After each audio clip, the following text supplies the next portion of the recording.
everyone. Welcome to my show. Autumn is here. My name is Francine Crawford. I'm your host. And today we're here with Frances Harris, who is a multitasker, a lot of different enterprises that she works with, and we're so happy to have her here. Welcome to the show, Frances. Thank you so much for having me. Thank you.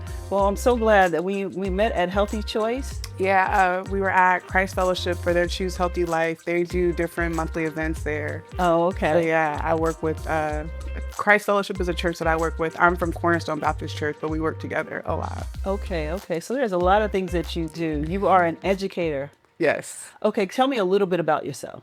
Okay, cool. So I'm originally from California. I grew up in Sacramento, went to school in LA, went to UCLA. And 2 days after graduation, I moved to New York City and I became a New York teaching fellow. And so this was in 2011. And so I taught for 2 years in a public school system in Brownsville. And then I was just like, this is not it for me. But then I realized, so I stopped teaching and I was doing just random jobs, but I realized that my passion is education. And so I started working for a private tutoring company for a while. And it was great. It was on Upper East Side, so it was very easy work. They put everything together for me. But then ultimately I realized that they were making a really big middleman fee. And so I ended up going into business on my own. In 2016, I started my own tutoring company. And I did that up until the pandemic. And then basically everything kind of changed in education. Everyone kind of needed a tutor. But I, at that point, just felt as though I was a babysitter because the education system, it was just upside down at the time. And nobody was really doing any learning, And so I felt that it wasn't right of me to just continue to take people's money when, it was a much bigger crisis in education. And so kind of shifted gears and I started my own nonprofit. And so since 2020, I've been doing my own summer camps. And so just 1 week summer camps, I do it in Sacramento and here in Brooklyn. And, I still teach. I'm a substitute teacher, so I still work in education. It's hard for me. I've done work outside and no teaching, no education. I just always feel a little empty when I'm not teaching kids or just in a space where I'm empowering youth. And so I just always, stay connected to education, even though I'm not a full-time public school teacher anymore. Oh, okay. So it's interesting because you take the education that you have and you love working with children and you enjoy that, but you also branched out and you do a program that brings the young people with the senior people. Yes. So like I said, in 2020, I stopped doing my tutoring company. In December, I just told all my parents that I could not tutor their kids going into the new year. And I was so lucky that in February 2021, my pastor called me on a whim and he asked me, did I need a job? And I did need a job at the time. And I was kind of preparing myself to go into corporate America. I realized being a teacher was very similar to project managing. And so I was kind of gearing up for that. And my pastor asked me, did I want a job? And so basically, it started out as just a response to the pandemic, getting people to get tested for COVID-19 and hosting vaccination sites at the church because we found that although people maybe wanted to get tested for COVID, wanted to get the vaccination, they were not going to the hospitals. And so with making the church the space for, testing and vaccinations, we found that people wouldn't go to the hospital, but they would come down to their local church. And so that was in 2021. And from there, the work kind of transitioned. And one of the things that I really noticed during the time was the lack of tech savviness from our senior citizen population.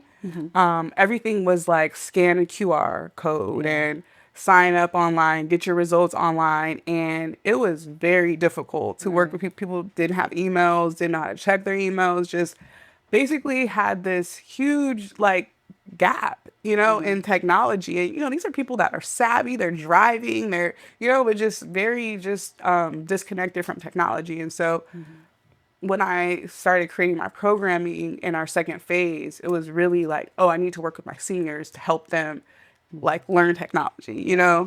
And so from that, I realized in coming to try to teach senior citizens anything is they're teaching you a lot of stuff, like they are just, just with so much life experience, Yeah. so much just, everything that you can just imagine, in a group of people that are 65 plus up to 90 years old, and so, and coming down, I realized I also had interns that I got just assigned to me through a partnership, at a school nearby.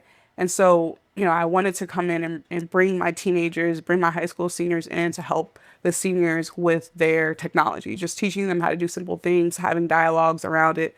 But what it ended up turning into is like just so organically, just this session where it was a dialogue where, we would talk about technology, but then the seniors would say why they didn't want to do the technology and what the pushback was. And so then it started becoming this space where we would just sit around in a circle and I would have my seniors in high school and my senior citizens talking, and we would have a session where we did something with technology, but then mostly we would just be talking about life, It and branched out. it It just branched branched out from out. technology. Well, that's great. I mean, it's a lot that you were able to help the seniors with technologies, because that was Yeah. really really hard, especially in that time, and we were with COVID and things like that, and no emails and things like that. It So it's was good that you helped them to advance, because they still have something to offer also. they deserve to be Yeah. connected, Yeah. and it's a lot of fear around it. And so I keep saying to them, and it's my favorite thing, I'm like, well, in the 90s, where were you when people started using cell phones? Because there's different parts in history where people either get on board or get left behind, and I just remind them of these moments. I'm like, oh yeah, huh, like, Yeah, yeah, like, these things happen, and yeah, these things you have to learn and have you to have keep to going. learn Well, it. that's good that you keep encouraging them. So Yeah. now you have your senior class talks. So this is the talks where the young people and the seniors get together and they talk. What are some of the concerns of the seniors, or what are the things that? One of the things that has been like a concern for both senior citizens and high school seniors is just the safety in New York State right now. New York City, like riding the subway trains, like neither the high school students nor the senior citizens felt safe on MTA Wow, that's anymore, which interesting. it was very Wow. interesting to me Yeah, because yeah. I'm someone that I'm like, well, how y'all gonna get around?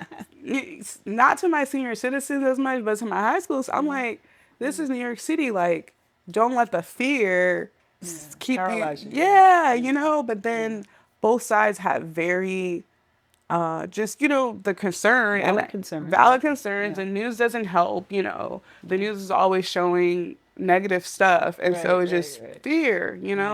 And I think that that is one of the things that just really jarred me the most out of the conversations is just like how like the media and certain messages really land on certain populations. So Right, it right. lands on young people that are naive and don't know, and have an experience that validates it. So then all of a sudden, like, this is what it This is, is like, what it is. Yeah. and then you have senior citizens, and this is just a lot for them. And so you get these two together, and it just kind of magnifies something that may not even be real. And so, and it has gotten more dangerous on the subway and stuff like that. But I just, felt myself having to kind of mitigate the talks a lot because you have these just two different generations that have very, very valid points, but that can just seem kind of exaggerated, Yeah, yeah. for very good reason now. For very good reasons, but similar points. Right, Yeah, right, right. Oh, okay. But on the other hand, it was really great because as like the supervisor to young people who this is their first job sometimes, trying to tell them certain things like you can't come to work like that. You shouldn't be doing that. Sometimes it felt like I was like, a warden, at times because it's like, what are you doing? Right, right. Like what? But then the senior citizens, they know how to wrap stuff up and just package it, and For the so experience. they have the experience, and it was really great having them tell them for like I would pose a question like, what do you think, about coming to school with a head wrap on? And it was such a great moment we had. We had one student, probably like 17. Weren't always seniors. Some of them were juniors in high school, but very still young in their journey of life and in their self-image. And he always wore like something on his head. And, I said something to him over and over, but, it's we're in a new day and age, Right, right, and I don't want to fire someone or push them to the side because of their hair. I want to right, be more open to it, but I do need to let him know that other people will, you know what I right, mean? right. And so we had this talk, and I just remember we got to the point where we're like, well, let's see what your hair looks like, And he took his hat off, and his hair was beautiful, and we Really? all said it. And after that, he was wearing his hair out. Really? Yeah, and Okay. so it was a moment for all of us because even his other friends were like, they're like, yeah, let's see your hair. Like, What are you what's hiding? What are up, you hiding? Right. And it's just like you never know what people are going through in their household, or someone could have picked on him, and then just. Yeah. But we were able to help him grow in that space. And we had a lot of moments like that. That was just like a very big, Yeah. vivid one. Yeah. But it was really great to have those different exchanges where, the senior citizens just would come with like just experience, Right. and you can't trump experience. Absolutely. Yeah. What do you think that does to community? How does that impact community? Just bringing them together. Oh man, in so many ways, like I feel this younger generation doesn't have as much access to older generation. And like I don't feel like we used to. Like I grew up, my grandparents watched me and I was at my great aunt's house, and so I was always around older people, so I was always overhearing, and I always valued them. When you're not around something, it's hard to know its value. Right. Right. If you Right. don't know, you don't know. And so I think for the younger people, just being around older people, and they would say it just felt good. It Yeah. feels Yeah. good Yeah. to be around people that exude so much love. And then after that, I feel like you look at older people different on the streets. Okay, so it's very interesting that you do that, that you bring the young and the old together. But what I want to do with Autumn is Here, I try to bring the young and the old together. I want people to be more involved with their aging parents. I want people to get the dialogue together, bring the relationship together. Because if something happens, then they may end up being a caregiver. And this is a support for caregivers to allow them to have information and different kind of supports and resources for them. Because what happens when your parents get old and they need you, if you're not engaged with them, you don't know where to start. And there's a lot that comes with being a caregiver.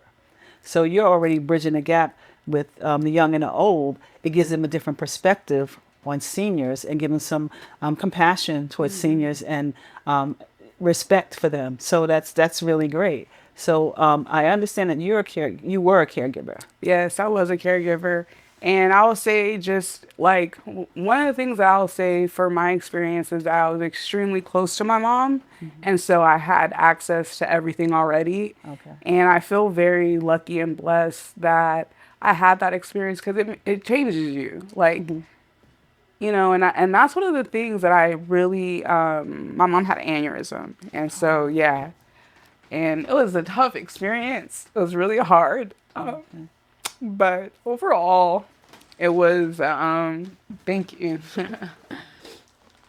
It was something that I think really, like I'm lucky to have experienced it because me and my mom were really close. I've always just been super close to my mom. And so, to transition to being her caregiver, you just, you don't really ever expect things like that to happen. And so you're never going to be prepared for it. But the cool thing about, I think, the whole process is that you're never the same, and you really feel honored about your relationships with the people, your seniors. And so I encourage people, like, have those conversations often about what it is you want, what it is that, like, where things are, what are the passwords, like this is real, you know what I Yeah. mean? Yeah. And the thing about life is that no one escapes death.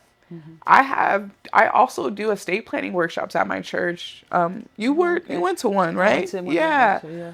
Yeah. It's so important. Yeah. The quote that I love and I hate at the same time is that 90% of Black wealth is lost at death. And so we're doing a disservice to ourselves by not having these conversations. Right. You know what I mean? And the other thing about the technical or the, the digital aspect that I push so much with my seniors is I feel like it allows them to be independent for longer. The more that you're able to, order groceries to your house, Right. Right. Right. Right. to call a Lyft to take you to your appointment, the more you're able to do things on your phone, the more you're able to be independent for longer. Right. And so, with my aunt and my uncle and my dad, I have these conversations with them all the time because I've already Okay. been through it. You know Yeah. what I mean? Yeah. And so it's not scary when you've gone through it already. Right. It's the fear of the Yeah. unknown that makes it feel very crippling. But when you're faced with it, hopefully you have something in you that just keeps going. And for my mom, she ended up, she had an aneurysm, so she ended up going to a nursing home. But it's like you have to be there and advocate and be Oh there. yeah. These are Definitely. just jobs for people, you What is know? what is it? What is it that you learned the most from going through that? Because you weren't expecting it. And a lot of times when people are caregivers, they're not expecting it. They're just Yeah. going through it. So what is it that you can say to somebody that you learned the most that may be able to help someone else? This is probably silly, but it's a quote from Nipsey Hussle, and it said it is don't fold when you get tested because you'll get tested a lot. Yeah. And you have to, and it's important to have community, whether if it's your family or friends, because it's easy to fold in these circumstances. Like you see a lot of people at the nursing homes alone, Yeah. and you know that they weren't always like that, but people just start showing up less and less and less and less and less. And so, I just say like life is, you have to appreciate life when it's good, and take those Yeah. moments in for real. But then when it's hard, like you gotta stay down. Like me and my brothers, we experienced it totally different. Like they just, and I read a study that like men are not good caregivers. Like they basically, it's something It's just of, not natural. it's I not believe it's natural not for them. natural. Yeah. Yeah. And between me and my brothers, we all showed up very different. And, I'll say the cool thing about having siblings, even if they're not able to show up like I was, like be there every single day and like stand, like go toe to toe with the administrators and the this and the that, they were there for me. Uh-huh. Okay. And so I'll say like you really want to build your community because you need each other for everything when you become a caregiver. The caregiver needs a caregiver. The caregiver goes through a lot. Yeah. And I think the hardest thing is emotionally, like, you can't do anything for the person. And that's so tough, And Right. so, Especially a parent. especially your parent Yeah. that's always done it. And then my mom, she was, we had just went to Miami together. We had a great vacation and boom, she got sick. So everything kind of just shifted very quickly. And I think like it's important as humans that we know, like I took a mental health class after this and it said like in our lives we'll go through at least 2 to 3 like mental health breakdowns where like either it's because we'll lose our parents, Right. and that Right. Right. usually Right. Right. causes or something else. And so just knowing that that's going to be the case, just having your faith in something, having a strong relationship with God. I think like for myself, I'm like, I don't know how people that are not spiritually grounded, how do they go through things? Right. I Yes. don't It's know hard. because Yeah. there's certainly times where like it was God. I mean, the whole experience, like when I stopped, I was teaching at the time. I was actually at a charter school, and this is like nothing I can do without God. Like Yeah. just the whole experience. But I was teaching at a school and I ended up taking off when she got sick. Like FMLA, you get whatever amount of All weeks right. Right. off. Right. And then I was only teaching part-time because it was a charter school and I was doing other things. And basically at the end of the school year, one of my principals was saying to me that she needed need to commit to working longer hours next year, and that like I couldn't do part-time. And I looked at her like she was crazy, like, girl, I'm barely showing up now. My mom isn't, like, what are Right, you right. You don't doing, you know? understand, right? Yeah. So I basically told her I couldn't come back the next year. You know, I would just tutor because I was tutoring already, and I had other things going on. I just different programs what I was doing after school. So I just basically was like, I'll just do that. Like I can't be here longer. Like I gotta Right. be able to, I have to see about my mom, And so this was in 2019. So my mom got sick December 2018. So then June 2019, we're having this conversation. My mom's getting better. She's rehabilitating. Like, I'm like, I can't come back more. Like, I'm barely here now. And so one of my coworkers came to me. He was like, oh, I told him what happened. He was like, oh, you can apply for unemployment. I was like, unemployment? I never heard. The only thing that I knew about unemployment was my mom telling my brother, you can't be on unemployment your whole life. Like, that's the only Right. So it was connection. negative. It was only negative. And my Right. coworker's like, no, like, they told, like, they're not asking you to come back the way that this year they want something different. They don't want you back. You could get unemployment. And I was just like, whatever, like, not even hearing him. So then basically, like, 3 months later, I'm like, okay, I need to see about this unemployment thing because, I was tutoring, I was doing stuff, but it was hard to do that and like focus on my mom. And so it came to be like September where I ended up like applying for unemployment, got denied at first, but then wrote everything that happened and then got my unemployment. So this is my first time ever having unemployment. I'm like, oh, this is awesome. Like I never knew, and then my aunt and everyone, they're like, yeah, you put into it. Like that's your money coming back to you. And I'm like, okay, cool. Like that freed feels up your good. time It to freed up my spend, time yeah. and it gave me like a little bit of space to say like, okay, like what is it that I can do and still be there for my mom, still be a caregiver. And so the week that my unemployment was supposed to end, the pandemic hit. So then I was able to stay on unemployment Right. for however long. And that was God to me. Yeah. Like Yeah. that God was worked it out. God. Because if I had started it right when I was supposed to, I would have ended it early and it wouldn't have overlapped with the pandemic. And so like God really sustained me through that process. And I just like every time I felt like I was hitting a wall. Like I just remember like, one of the things I'll say to people in a caregiving situation is keep notes, keep a notebook, write stuff down and let people know, be very visible that you're writing stuff down to let people know like I'm holding you accountable. Right. Right. Because it's like simple things. Like I just remember like fighting with my mom's speech therapist because the speech therapist was in charge of like if she would get more therapy. Right. They evaluate Their evaluation, but the speech therapist was overworked and would try to come in and out really quickly. when my mom was tired. No, you're not doing that.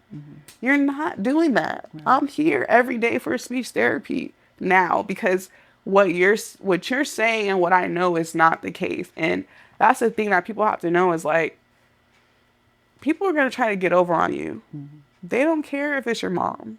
They don't care about any of those things. They're going to try to do what's best for them. And at the end of the day, you have to do what's best for you. And you have to hold people accountable. You have to be there. You have to keep notes. You have to say, well, on this day, you said this. Right. Right. Because if not, then they'll think that they can play with you. Right. And That's why you have to be present. You have to be Especially present. if they're in a home or a facility, you have to be present. You have to show up. you because have to be they present. will, they're overworked and they're sometimes they're understaffed and they're just moving along, so that's great that you had the opportunity. And like you said, it was God that that everything worked out. So, Yeah. and I'm glad that, hearing your story, that you had the support from your pastor and your church from Cornerstone, Yeah, I did. that all of this kind of worked out. So Yeah. that's great. Thank you so much for your story and sharing, and your even the things that you do, your personal background and the things that you do with education and stuff like that. Thank you so much for sharing that. I really appreciate that. Is there anything else that you would like to share with the audience about your programs or anything that you want to encourage people to do? Yeah, I would say I want to encourage people to visit Cornerstone Baptist Church under Pastor Lawrence E. Aker III, soon to be Dr. Lawrence E. Aker Yes, III. yes. I feel very, very blessed to be able to work with a pastor that is grounded in tradition, but still wanting to connect with the new school, wanting to Okay. be like we like we talked about, we have the screens, we're online, we're wanting to be in this new world, but still very connected and grounded in our traditions in Christ and just, creating a community space for people. And we talk about Cornerstone Baptist Church was a mega church before mega churches were a thing, Right. you know? Yes. And so, in New York City, people just don't go to church the way that they used to. They don't Yeah. go to church the way they do in the South. But the church is still a place of community. I run all my programs through the church, and the church is still a place where we celebrate Black excellence, where we Okay. Yeah. still tell Black history, where we still where health and wellness for Black people is at our center. We're so thankful to be a part of a network, Choose Healthy Life, and so there's churches all over New York City that do this type of different community work. But I'll say if you're in Brooklyn, if you're in Bed-Stuy, come check out Cornerstone Baptist Church. We're open, every Sunday at 10 a.m. And a lot of the programs that I do them on Sundays so that people can have a 2-for-1. Especially third Sundays when we do our communion. We always have health events on those third Sundays. Oh, okay. Yeah, it's just to make it easy. We give you lunch. It's a whole experience. And so get connected to a church, I'll say. You know what I Yes, mean? yes, Churches are absolutely. spaces of resources. And so we can't forget as Black people where we come from, where our strength is. And in these times right now, go to the church. The churches have pantries, the churches have programs, the churches are connected to daycare centers. There's so much just power and resources in the church. And so that's the one message that I'll say. I'm very thankful that I've been going to Cornerstone since I first moved to New York City. And yeah, I never thought I'd be working for my church, Yeah. but God's plan is, better and greater than anything that we can imagine for ourselves. And so I'm just very thankful to be able to run my race and that it has landed me at Cornerstone Yeah. and to be a part of that great history. Yeah. I love that. I love that. And I love that Reverend Aker is so supportive. And Yeah. he's and not afraid to move forward, so that's great. So Yeah. thank you so much. Thank you so much for your time and sharing your story. And thank you so much for just all the information that you gave us. And I really appreciate that. Thank you so much for just sharing your time with Autumn is here. Thank you for having me. I feel so honored. You have a great setup. Shout out to you, your team. Thank you so much. Thank you. All right. Good day. Remember to listen to Autumn is Here wherever you listen to podcasts.